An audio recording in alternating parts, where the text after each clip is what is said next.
ഇവിടെ ഒരു കടച്ചക്ക എടുത്തിട്ടുണ്ട് കേട്ടോ. അപ്പോൾ അതിൻ്റെ ഒരു ഭാഗം തണ്ട് ഭാഗം കട്ട് ചെയ്തതിന് ശേഷം അതിൻ്റെ തോല് നമുക്ക് പെട്ടെന്ന് കട്ട് ചെയ്തെടുക്കാനായിട്ട് പീലർ യൂസ് ചെയ്ത് കഴിഞ്ഞാൽ നമുക്ക് പെട്ടെന്ന് തന്നെ അതിൻ്റെ തോല് നമുക്ക് റിമൂവ് ചെയ്തെടുക്കാനായിട്ട് ഒരുപാട് കഷ്ടപ്പെടാതെ റിമൂവ് ചെയ്തെടുക്കാനായിട്ട് സാധിക്കും.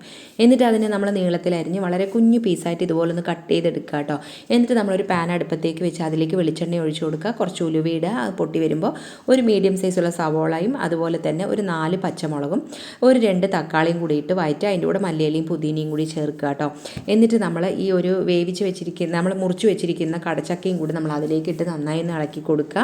എന്നിട്ട് പിന്നെ നമ്മൾ അതിലേക്ക് പൊടികൾ ചേർക്കുക. 1 സ്പൂണ് മുളക് പൊടിയും 2 ടേബിൾ സ്പൂൺ മല്ലിപ്പൊടിയും 1/4 ടീസ്പൂൺ മഞ്ഞൾപ്പൊടിയും 1/4 ടീസ്പൂൺ ഗരം മസാലപ്പൊടിയും ആവശ്യത്തിനുള്ള ഉപ്പും ഓപ്ഷണലാണ് കേട്ടോ. വേണമെങ്കിൽ ചിക്കൻ മസാലയും കുറച്ച് ചേർത്ത് കൊടുക്കാവുന്നതാണ്. നല്ല ടേസ്റ്റ് ഉണ്ടാവും. എന്നിട്ട് നമ്മളിതൊരു ചൂടുള്ള വെള്ളം ഒഴിച്ചിട്ട് നമ്മളിതിനൊന്ന് മൂടി വെച്ച് വേവിക്കുക. പെട്ടെന്ന് തന്നെ കടച്ചക്ക വെന്ത് കിട്ടും കേട്ടോ.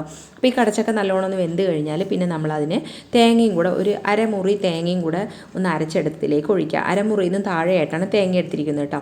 ഇനി നമ്മുടെ കറി നല്ല ലൂസായിട്ട് നമുക്ക് അത്ര തിക്കായി തോന്നുന്നില്ല എന്നുണ്ടെങ്കിൽ നമ്മൾ വീട്ടിൽ ചപ്പാത്തിക്കൊക്കെ ഉണ്ടാക്കുന്ന ഇഷ്ടം ഉണ്ടെന്നുണ്ടെങ്കിൽ അതിൻ്റെ ബാക്കി ബാലൻസ് വന്നിട്ടുള്ള ഇഷ്ടം നമ്മളിതുപോലെ കറിയിൽ ഒഴിക്കണമെങ്കിൽ കറിക്ക് നല്ല തിക്കും അതുപോലെ തന്നെ നല്ല ടേസ്റ്റും കിട്ടാനൊക്കെ ഹെൽപ്പ് ആക്കും കേട്ടോ.